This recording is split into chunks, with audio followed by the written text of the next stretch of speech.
Hi everyone, this is Stella Grizont from WUPA, and this week I want to talk to you about a crazy trend that I've been witnessing, and it has to do with identity crisis, and it happens to be hitting a lot of overachievers. I have experienced it myself, and perhaps some of this may resonate with you. I'll tell you what I've been hearing. So people who happen to have been on a track that looks like they've been doing everything right. So great school, great job, very successful, ambitious. Suddenly things are turning where you don't feel like waking up in the morning. Your motivation to give 150% has kind of withered into a lack of excitement, and in fact, you don't even care that much about what you're doing, which is even more alarming because you're so used to caring about what you do and being passionate about what you do, but suddenly it's not there. In fact, you're just feeling kind of burnt out and asking yourself, what the hell am I doing with my life? Why am I working so hard? And what's the point of all of this? So if any of this resonates, you're not alone. And one reason why we may be facing this identity crisis, if you will, is because we tend to overemphasize the importance of achievement in our society, right? At a cocktail party, it's like, what do you do? And we tend to define ourselves by what we do and how we perform. Now, I definitely agree performance and achievement is important. In fact, in positive psychology, it's one of the pillars that drives human flourishing, but it's not everything. It's just one piece. And so I want to tell you about the other aspects of flourishing that we measure and that we track, that we consider part of the good life to help you balance out what may feel like an identity crisis, and also tell you about some interesting research that may have contributed, may explain how we easily land in this kind of identity crisis place. So back to the pillars of well-being and what really drives human flourishing. So Martin Seligman developed a theory called the theory of well-being. And Seligman is the founder of positive psychology. He's a prestigious psychologist and has been asking the question, what does it mean to live the good life, for a while. And he founded the field of positive psychology to help answer that question. And so, as I mentioned, there's 5 pillars, and one of them is achievement. The others I'll take you through are positive emotion, which is experiencing gratitude, love, awe, excitement, all those good feelings. Those are important to experience. All sorts of awesome benefits. The second pillar is engagement and flow. It's being lost in the moment, being so absorbed by what it is that you're doing that you forget time and space and whatever's happening around you. So this is that sensation you get when you're rocking out to a presentation and you're just like jamming on your computer, or you're literally in a band and you're playing music, or you're playing with your child, or you're climbing a mountain. It's available to us in any kind of activity, even washing dishes. We can get into a sense of flow and engagement. The third pillar of well-being is relationships. Our relationships drive our happiness more than anything else, above and beyond money, above and beyond our health.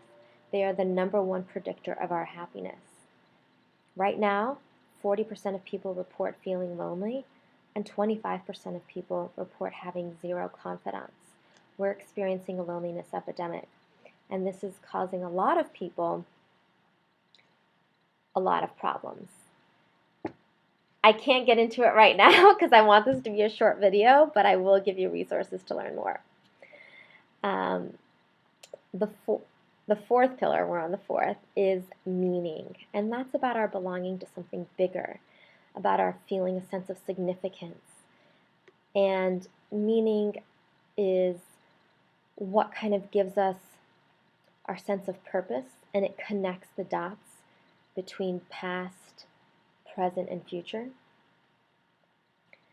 It's transforming struggle into learning and growth.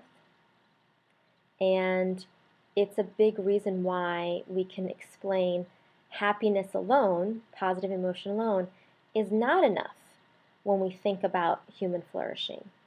If you imagine parents who have young children, right? They don't always look so happy. They're not exuding all this positive emotion, especially if they haven't slept all night. Yet, if you ask them, about what it is they're doing as parents, they'll probably say that this is the most meaningful, most important work they've ever done in their lives. Are they feeling exuberant and happy every moment? No. So happiness alone is not enough. Meaning is very important. And then the fifth pillar is achievement, which is kind of obvious, and again, where we tend to over-index, some of us. So those are the 5 pillars of well-being, and in my online class, The Science of Happiness, Hacks and Skills to Flourish, I break them down and I give you tons of research and strategies to help you amplify each of those in your life. Now, back to the identity crisis. What is it that could be causing our wrapping up our identities in our work, in our performance? Well, Carol Dweck, who's a professor at Stanford, did some fascinating research with 5th graders. Her team gave a group of 5th graders a test and told one group that they performed really well and that they were really smart. That was the feedback that they received. The second group of 5th graders were given the same test, and the feedback they received was not about their performance, but was about their effort. So, wow, you must have worked really hard to get that grade, or the way in which you solved that problem was really creative. Notice the difference, praising performance versus praising effort?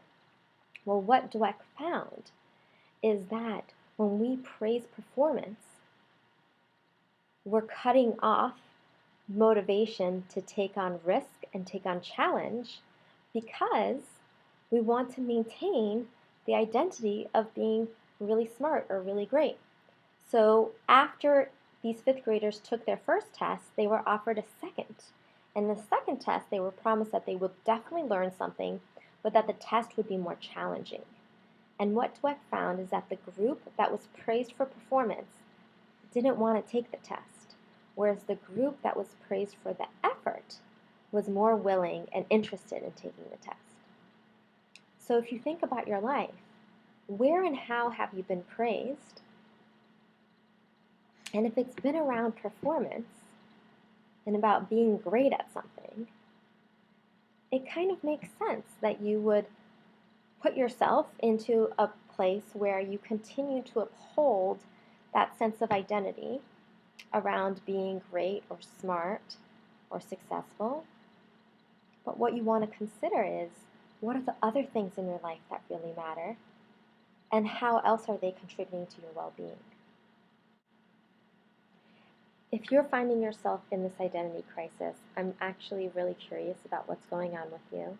I'm not taking on any new coaching clients right now, but I'd love to speak with you. I'd love to hear your story. And I'd also love to know how you've been dealing with it if you've overcome your identity crisis. So please leave a comment with this video, or you can write me directly, stella@wupa.com. And please check out my course, The Science of Happiness, Hacks and Skills to Flourish. It's been a bestseller on Udemy, which is the platform where we're hosting it. So many people have received tons of value from it, and I really hope that you take it and learn about the stuff that really makes life worth living, so things don't get mixed up. And it's so easy for us to get lost and wrapped up in stuff that matters but maybe isn't everything. And there's definitely a way out, and there's definitely a level of peace and joy that is available to you in this moment. It just takes a little shift in perspective. So wishing you all an awesome, awesome week, and I'll speak to you soon.